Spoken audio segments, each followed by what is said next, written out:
আসসালামুআলাইকুম এমকে cooking হাউসে সবাইকে স্বাগতম। আশা করি সবাই ভালো আছো। আজ আমি তোমাদেরকে খুব দারুণ এই শীতের সবচেয়ে জনপ্রিয় সবজি ফুলকপি, এই ফুলকপির দিয়ে কিভাবে কোরমা তৈরি করতে হয় তার একটা সহজ রেসিপি দেখাবো। চলো দেখে নিই কীভাবে তৈরি করি। ফুলকপির কোরমা করার জন্য আমি এখানে একটা মিডিয়াম সাইজের ফুলকপি এইভাবে ছোট ছোট টুকরো করে কেটে নিয়েছি। এখন আমি এটা গরম পানিতে ভাপ দিব। চুলাতে আমি একটা প্যান বসিয়ে দিয়েছি। এটার মধ্যে আমি পর্যাপ্ত পরিমাণের ফুটন্ত গরম পানি নিয়েছি, ফুটন্ত পানি, এবং এটার মধ্যে 1 চামচ লবণ দিয়েছিলাম। এখন এটার মধ্যে আমি ফুলকপির পিসগুলো একটা একটা করে দিয়ে দিচ্ছি। সবগুলা কপি দিয়ে আমি চুলাটা বন্ধ করে এটা 4 মিনিট গরম পানির মধ্যে ভিজে রাখবো। গরম পানির মধ্যে আমি এভাবে সবগুলো ফুলকপিগুলো ডুবিয়ে রেখেছি। এগুলো আমি 4 মিনিট রাখবো, পরে এটা আস্তে আস্তে সাকড়া দিয়ে তুলে নিব। চুলাতে আমি একটা ফ্রাই প্যান দিয়ে নিয়েছি। এটার মধ্যে আমি কিছু তেল দিয়েছি। এখন এটার মধ্যে আমি 1 চামচ গাওয়া ঘি দিয়ে দিব। ঘিটা তেলের সাথে মিক্সড হয়ে গেছে। এখন আমি এটার মধ্যে মাঝারি সাইজের একটা পেঁয়াজ করে নিয়েছিলাম, সেটা বেরেস্তা করব। মিডিয়াম আঁচে রেখে আমি ঘি আর তেলের সাথে পেঁয়াজগুলো বেরেস্তা করে নিচ্ছি। পেঁয়াজগুলো আমি এরকম সোনালি কালারের করে ভেজে ভেজে নিব। পেঁয়াজের বেরেস্তাগুলো হয়ে গিয়েছে। এখন আমি এটা একটা স্ট্রেনার দিয়ে তেল থেকে ছেঁকে নিব।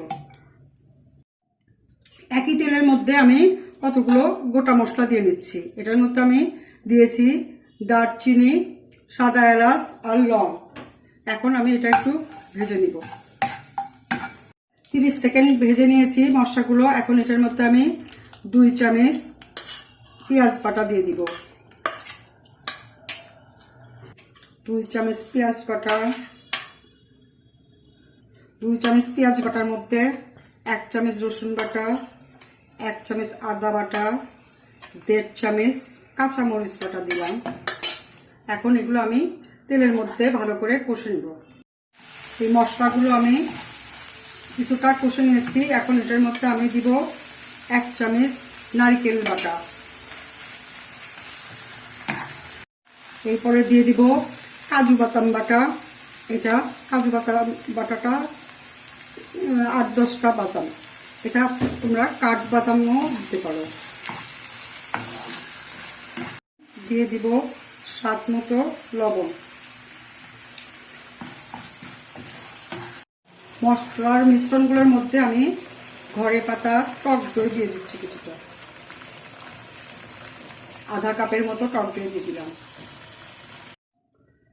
এখানে আমি একটা প্যানে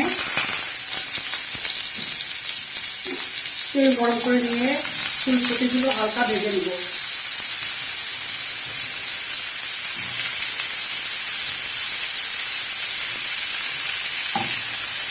ফুলকপিগুলো আমি তেলের মধ্যে এরকম হালকা লালচে করে করে একটু ভেজে নিচ্ছি। এখন আমি এগুলো হালকা লাল করে ভেজে নিয়েছি। এখন আমি এটা স্ট্রেনার দিয়ে উঠিয়ে নেব। এটা আমার কষানো হয়েছে। ফুলকপিগুলো আমি আলাদা করে ভেজেছি। এখন আমি এই ফুলকপিগুলো এই মশলার গ্রেভিগুলোর মধ্যে দিয়ে দিব।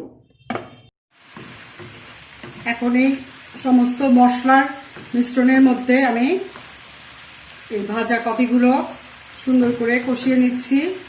এই পানিটা, মশলার পানিটা শুকিয়ে গেলে এটার মধ্যে আমি নারকেলের দুধ দিয়ে দিব।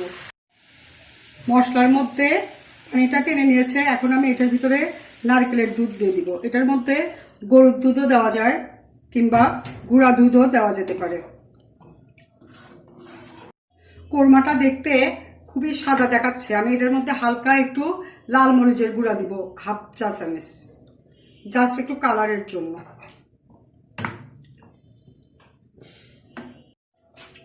এই পর্যায়ে আমি এটার মধ্যে কিছু ভাজা মটরশুঁটি দিয়ে দিচ্ছি। এটা অবশ্য অপশনাল, দেখতে সুন্দর দেখাবে, না দিলেও কোনো সমস্যা নেই।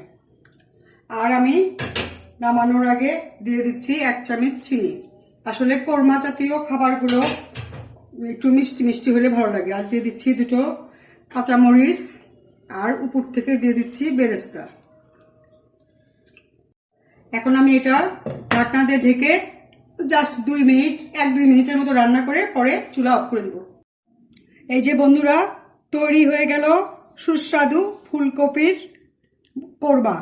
এটা ভাত, পোলাও, রুটি, লুচি, পরোটা সব কিছুর সাথেই খাওয়া যায়। এটা খেতে খুবই সুস্বাদু। এটা তোমরা অবশ্যই বাসায় ট্রাই করো। আর ভালো লাগলে অবশ্যই আমাকে লাইক দিও, কমেন্ট করো, বন্ধুদের সাথে শেয়ার করো। আর যদি চ্যানেলে নতুন হও প্লিজ সাবস্ক্রাইব করো। সবাই ভালো থেকো। Thank you.